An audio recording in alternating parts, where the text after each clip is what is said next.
Baik teman-teman sekalian, kita akan masuk ke bahasan kita. Hadits nomor 127 dengan sanad sahih tentang Nabi Allah Yunus alaihissalam.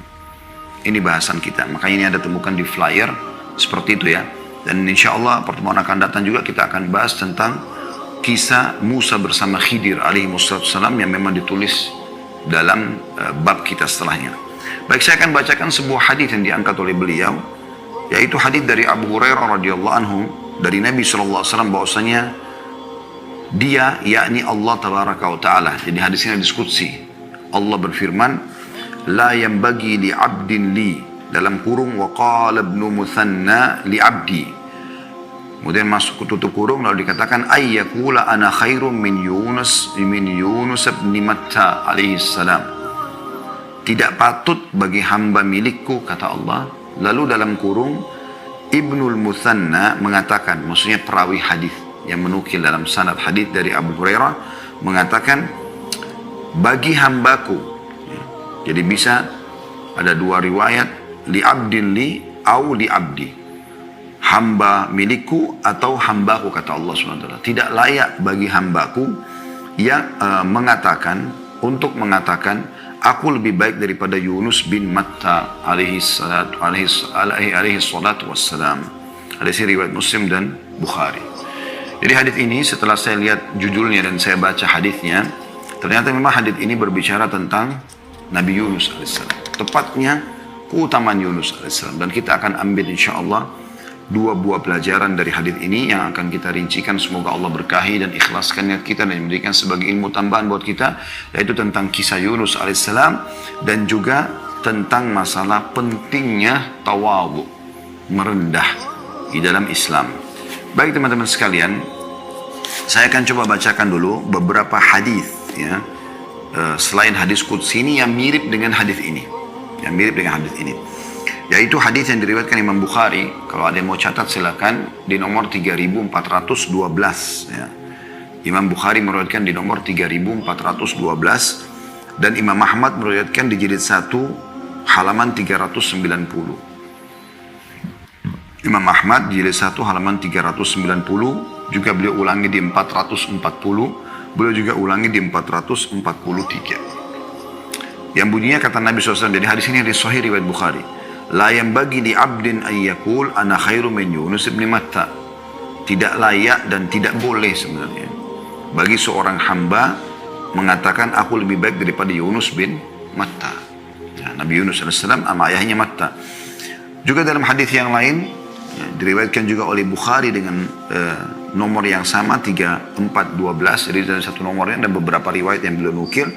Namun ini juga diriwayatkan oleh Imam Muslim di nomor 2377. Dan Imam Ahmad mengulangi hadis ini di banyak sekali ya, di halaman-halaman musnad beliau, di jilid 1 halaman 242, 245, 292, 342, 348, dan juga Abu Daud sebutkan di nomor 4669. Intinya diriwayatkan oleh Bukhari, Muslim, dan Imam Ahmad juga Abu Daud.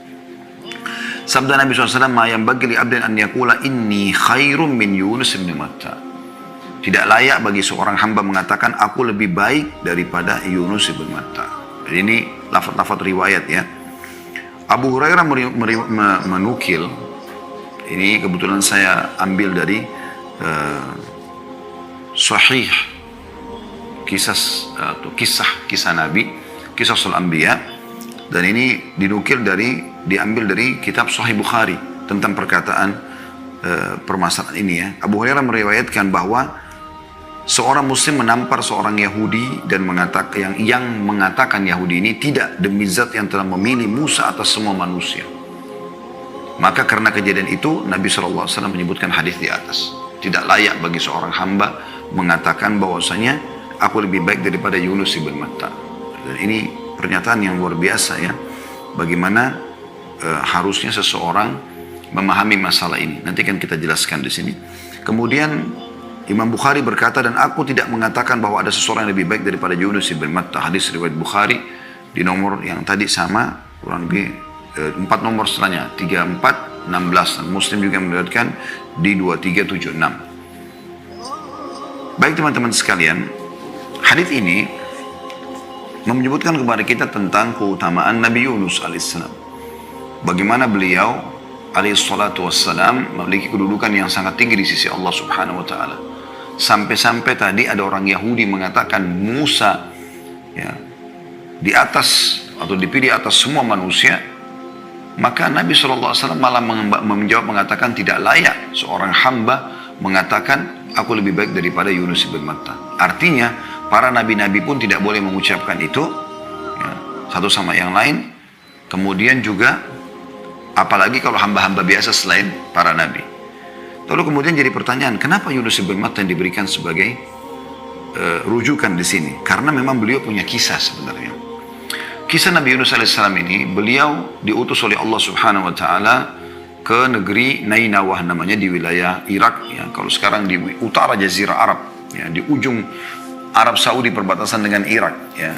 Tentu wilayah ini masuk dalam berpenduduk di waktu-waktu kita sekarang.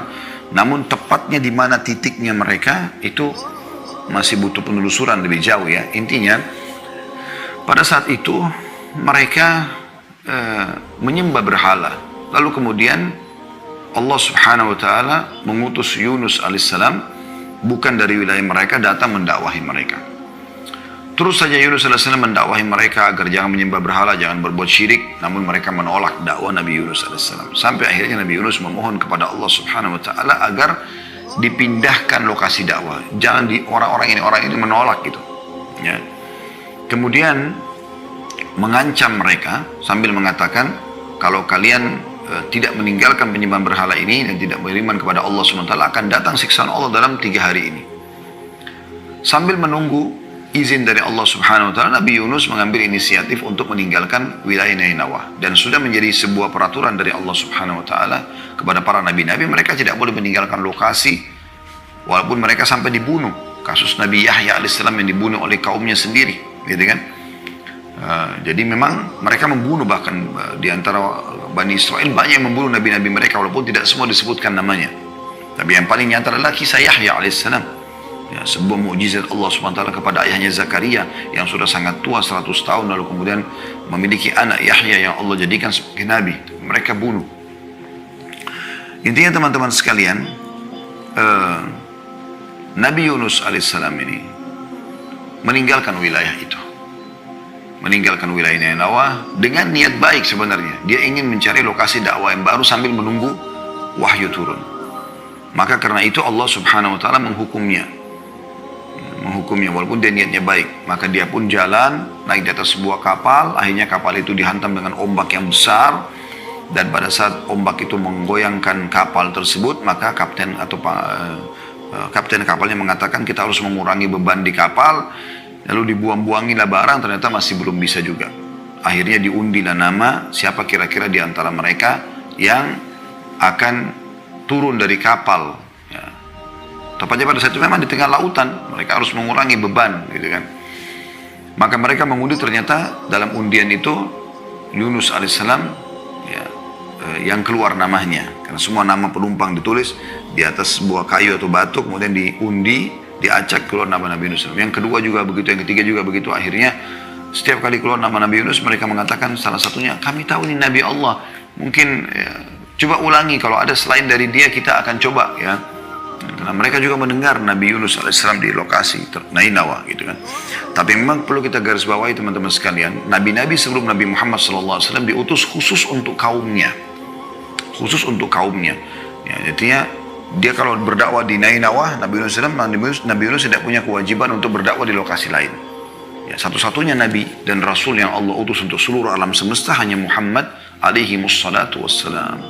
Hanya Nabi Muhammad SAW. Ini Nabi yang paling mulia yang Allah mengatakan, "Wa ma arsalnaka illa rahmatan lil alamin." Kami tidak utus ke Muhammad kecuali rahmat bagi seluruh alam semesta. Gitu kan?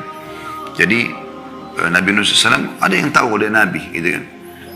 Kemudian Nabi Yunus mengatakan mungkin ini peringatan dari Allah karena dia meninggalkan wilayah Nainawah, dia merasa bersalah, akhirnya dia pun berdiri di pinggir kapal, lalu dia loncat dengan hikmah Allah SWT. Allah mengutus kepadanya ikan besar yang masyhur, lalu menelannya.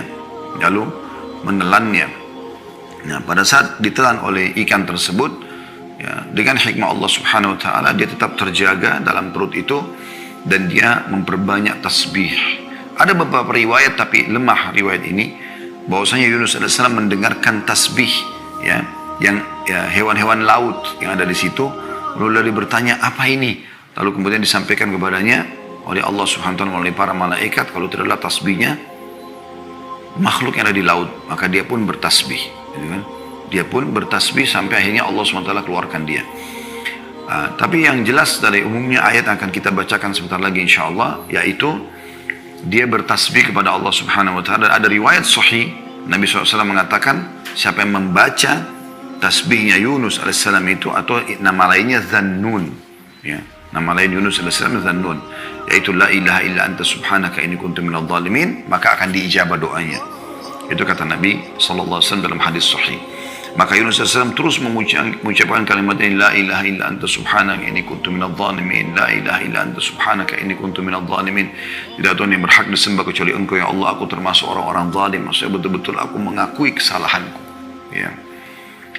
Maka pada saat itu pun Allah Subhanahu wa taala mengizinkan dia dimuntahkan oleh ikan tersebut ke sebuah tanah yang tandus. Kemudian Allah Subhanahu wa taala mengaruniakan kepada dia ada pohon dari yaktin atau buah labu. Kemudian dia memperkuat dirinya dengan buah tersebut ya. Ada juga beberapa athar menukil bahwasanya Allah Subhanahu wa taala mengaruniakan dia seekor sapi yang punya susu yang baik, lalu dia memperkuat dirinya dengan susu tersebut. Intinya pada saat itu Allah SWT memerintahkan dia agar kembali ke Nainawah untuk mendakwahi mereka. Ya, dan disebutkan di situ dalam ayat Quran akan kita baca insya Allah, jumlah mereka 100.000 atau lebih dari 100.000 warga atau masyarakat ya. Dan pada saat Nabi Yunus SAW meninggalkan, sementara Allah Subhanahu Wa Taala memberikan didikan kepada nabinya yang mulia ini Yunus alaihissalam, maka penduduk Nainawah di dalam hari-hari Nabi Yunus pergi itu, mereka kedatangan siksa Allah Subhanahu wa taala, dalam arti kata sudah ada tanda-tanda langit gelap, hujan turun segala macam. Dan akhirnya sampai subhanallah mereka taubat. Pada saat mereka lagi kocar kacir ya, mereka lagi mau melarikan diri, maka kepala suku mereka menenangkan dan akhirnya mengajak semuanya untuk bertaubat. Ya, mereka semua bertaubat kepada Allah Subhanahu wa taala, menyatakan beriman, maka Allah pun menghilangkan siksaan tersebut. Ya, Allah pun menghilangkan siksaan tersebut. Dan akhirnya mereka menyatakan beriman kepada Nabi Yunus. Bahkan mereka memohon agar Allah SWT mengembalikan Yunus kepada mereka alaihissalam. Intinya Yunus SAW kembali dan akhirnya mereka beriman kepadanya. Nah di sini teman-teman sekalian, dari kisah ini kita akan coba juga kuatkan dengan baca. Silakan nanti dibuka, saya berharap teman-teman buka handphonenya, aplikasi Al-Quran maksud saya di handphone. 3 surah ya, surah Shaffat, ada surah Anbiya dan surah Yunus.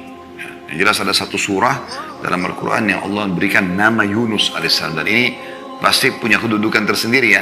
Seperti ada surah Muhammad, ada surah Yusuf, ada surah Ibrahim ya. Ini semua ada surah Hud ya.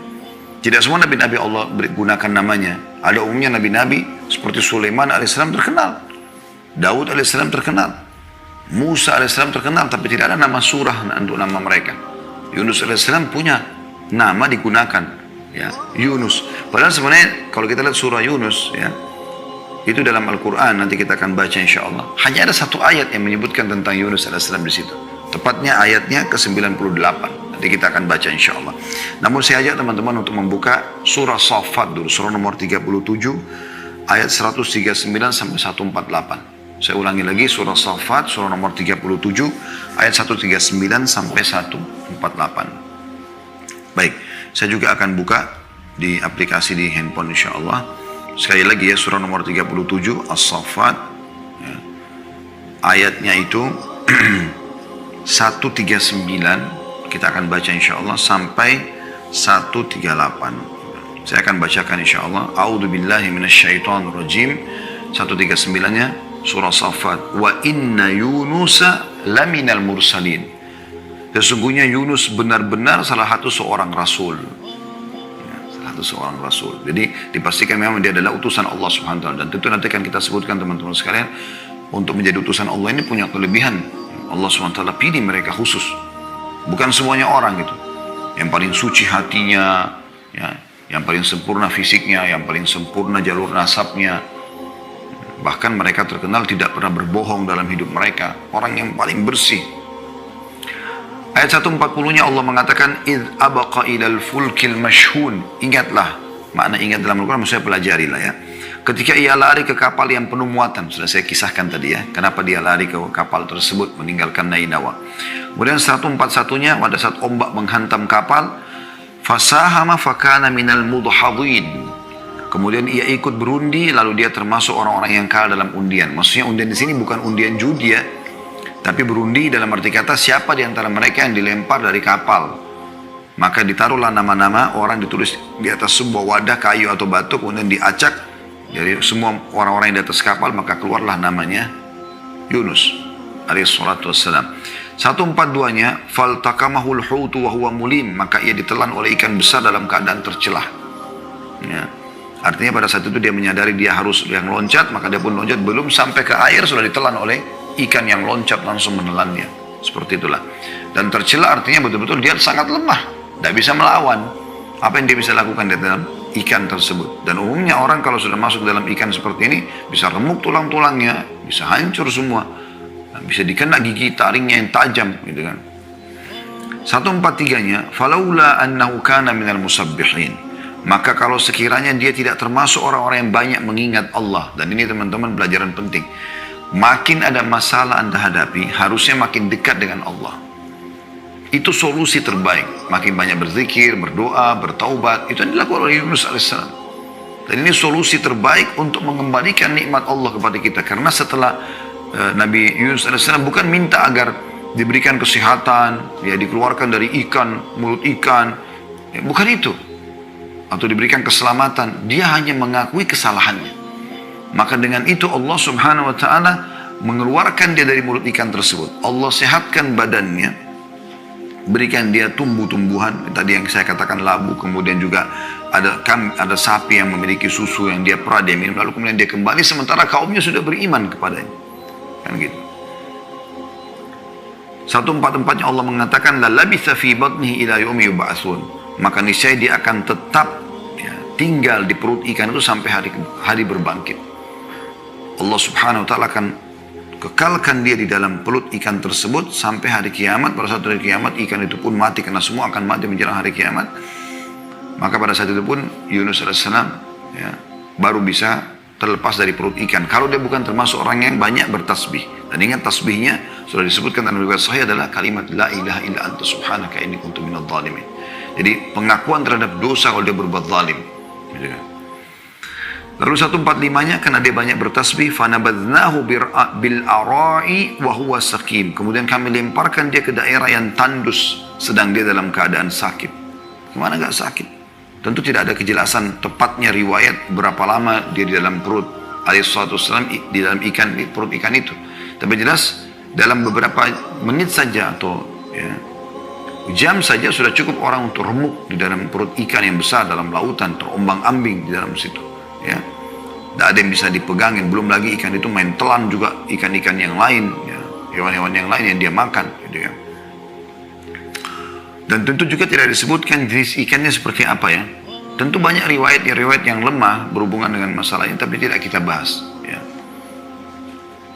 Kemudian 146-nya wa ambatna alaihi syajaratan min yaqtin, lalu kami tumbuhkan pada saat kami lemparkan dia dari mulut ikan di tanah tandus tadi di padang pasir itu, dan kami tumbuhkan untuk dia sebatang pohon dari jenis labu. Dan ini sudah saya jelaskan di tema kita, teman-teman bisa ikuti insyaallah di playlist YouTube ada Corona dan solusinya dalam Islam. Itu kita bahas salah satu yang makanan terbaik adalah yaqtin, labu itu. Yang sudah kami praktikin waktu itu sama Akhdinto jazakallahu khair. Chef kami yang ada di Resto Ajwad itu untuk membuatkan ada jus labu, ya ada sup labu, itu sangat bagus diambil daripada hikmah kejadian ini tentunya. Lalu 147-nya kata Allah wa arsalnahu ila mi'ati alfin aw yazidun, dan kami utus dia kepada 100.000 orang atau lebih. Tentu khilaf di antara ulama tentang masalah apakah 100.000 ini kaumnya atau kaum yang lain. Tapi yang lebih condong ya pendapat ulama yang kami pilih adalah kepada kaumnya kembali, karena kaumnya nanti akan kita bacakan ini ada hubungannya dengan surah Yunus ya, bagaimana Allah selamatkan kaum Yunus dari siksaan justru karena mereka juga taubat kepada Allah subhanahu wa ta'ala, maka Allah kembalikan Yunus kepada mereka. Kemudian 148 dikatakan fa'amanu famatta'nahum ila hin. Lalu mereka beriman. Siapa mereka? Kaumnya Nabi Yunus. Karena itu kami anugerahkan kenikmatan hidup kepada mereka hingga waktu yang tertentu. Maksudnya sampai ajal mereka datang. Ya. Sekarang coba teman-teman kita buka surah Al-Anbiya, ya, surah nomor 21 dalam Al-Quran. Ini memang berbicara tentang nabi-nabi tentunya. Ayat 87 dan sampai 88. Jadi 2 ayat saja di sini. 87 sampai 88. Tentu di sini banyak sekali ayat-ayat yang dalam surah ini bicara tentang semua hampir nabi-nabi atau mayoritas nabi-nabi disebutkan ya, dari 25 nabi yang wajib kita imani itu. Tapi di sini di ayat 87 88 dua ayat ini khusus bicara tentang Yunus alaihissalam. Saya bacakan Al-Anbiya sekali lagi surah nomor 21 ayat 87 dan 88. A'udzu billahi minasyaitonir rajim wa dhannuni idh dhahaba mughadiban fa dhanna an lan naqdir alayhi fanada fi dhulumati an la ilaha illa anta subhanaka inni kuntu minadh dhalimin. Dan ingatlah kisah Dhannun atau Dhunnun. Ini nama lainnya Nabi Yunus alaihissalam. Dan saya sudah bilang kalau bahasa ingat dalam Al-Quran berarti pelajarilah. Ya, karena kita tidak mungkin ingat kalau kita tidak pelajari kan gitu. Ketika ia pergi dalam keadaan marah, dia marah sama siapa? Sama kaumnya karena tidak mau beriman. Lalu ia menyangka bahwa kami tidak akan mempersempit atau menyulitkannya karena dia meninggalkan lokasi sebelum datang izin ya. Maka ia menyeru dalam keadaan sangat gelap. Di mana ini? Di perut ikan ya. Dia mengatakan bahwa tidak ada Tuhan selain Engkau Maha Suci, Engkau sungguhnya aku termasuk orang-orang zalim. Sudah kita jelaskan, zikir ini luar biasa. Pengakuan dosa kepada Allah itu sudah cukup menjadi penyebab kembalinya nikmat-nikmat. Ya. Lalu Allah mengatakan ayat 88-nya fastajabna lahu wa najjaynahu minal gham wa kadzalika nunjil mu'minin. Maka kami telah memperkenankan doanya dan menyelamatkannya dari kedukaan dan demikianlah kami selamatkan orang-orang beriman. Ya, karena dia bertaubat maka Allah selamatkan dia. Yang terakhir teman-teman kita ke surah Yunus surah nomor 10 dalam Al-Quran dan kita akan baca ayat 98. Nah ini cuma satu ayat saja ya. Ini tentang bagaimana penduduk Nainawa Allah selamatkan karena beriman. Ya. Bunyi a'udzubillahi minasyaitonirrajim falaula kanat qaryatun amanat fanafa'aha imanuha illa qauma yunus lamma amanu kashafna anhum adzabal khizyi fil hayatid dunya wa matta'nahum ila hin. Dan mengapa tidak ada penduduk satu kota yang beriman lalu imannya itu bermanfaat kepadanya selain kaum Yunus. Jadi umumnya orang-orang yang kafir seperti kaum Lut ya, kaumnya Nabi Ibrahim ya, Namrud, kemudian kaum Nabi Musa, Fir'aun ya. Banyak kaum-kaum yang subhanallah Allah ceritakan kaumnya Nabi Syuaib di Madian, kaum Nabi Saleh ya, di Madain Saleh.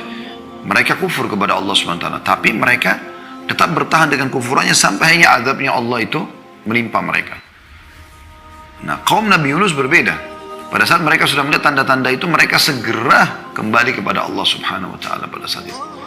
Maka akhirnya Allah mengatakan, tidak ada keimanan satu kota bermanfaat kecuali kaumnya Nabi Yunus. Ini satu-satunya berarti kaum yang Allah selamatkan yang tadinya akan datang azab kepada mereka. Kenapa? Karena mereka beriman, ya.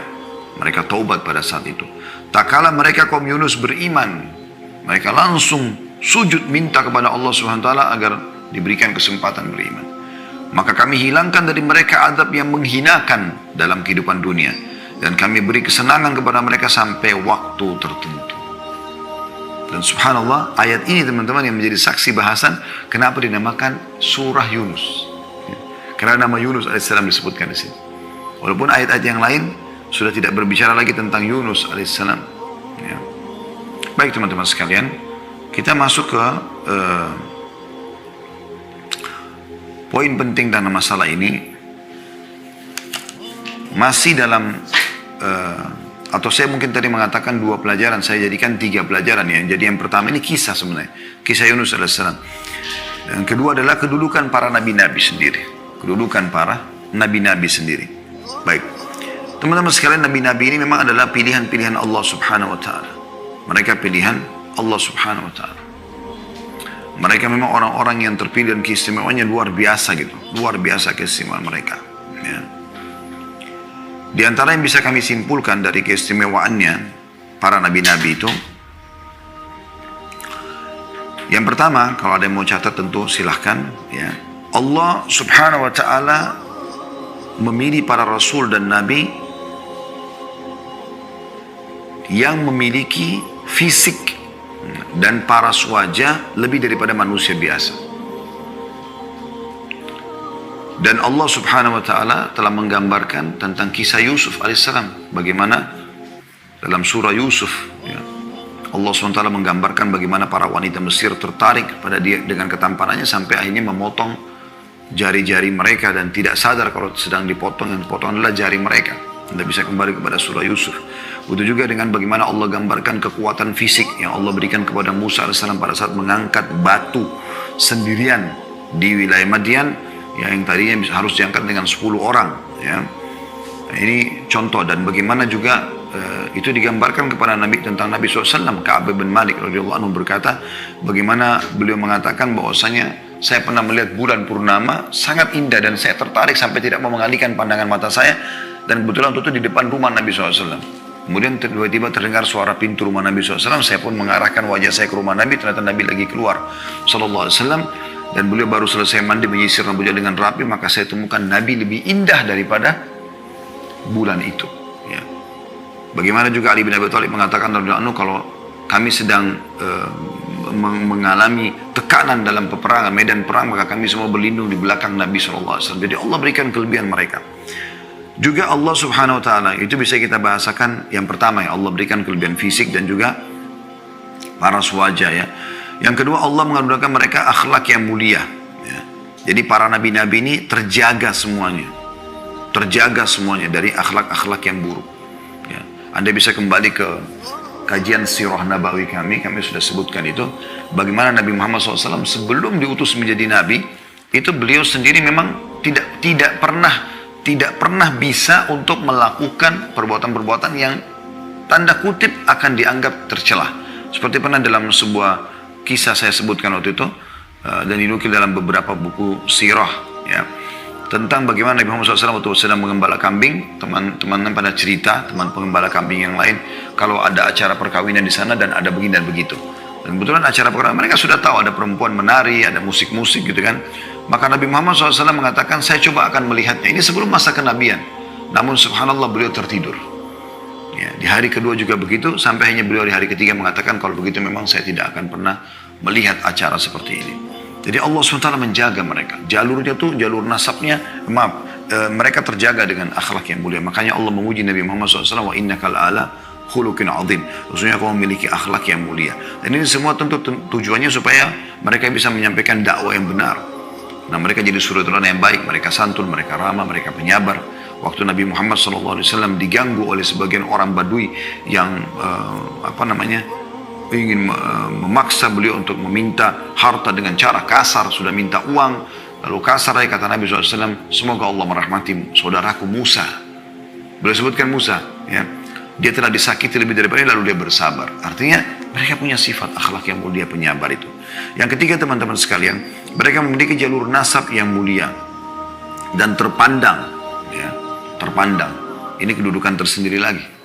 Ya, jadi tidak ada mereka itu dari anak zina, tidak jelas statusnya, semua pasti jalurnya bagus. Yang keempat, para nabi-nabi itu memang orang-orang yang sangat cerdas. Ya. Bagaimana disebutkan dalam Al-Quran kisah tentang Ibrahim alaihissalam pada saat berargumentasi, ya, menghadapi Namrud. Bagaimana Musa alaihissalam dengan Harun alaihissalam pada saat menghadapi Fir'aun berargumentasi depan mereka. Bagaimana Nabi Muhammad SAW menghadapi mereka, ya, orang-orang Quraisy, orang-orang munafik, ya.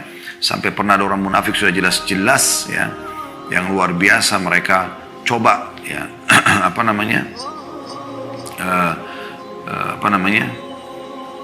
coba untuk menjelek-jelekkan Nabi SAW dan para sahabat. Ada Umar bin Khattab, ada Khalid bin Walid pernah menghunuskan pedang sambil mengatakan, ya Rasulullah, izinkan saya menebas lehernya orang munafik ini. Maka kata Nabi SAW, jangan, nanti apa yang akan dikatakan orang Muhammad membunuh teman-temannya.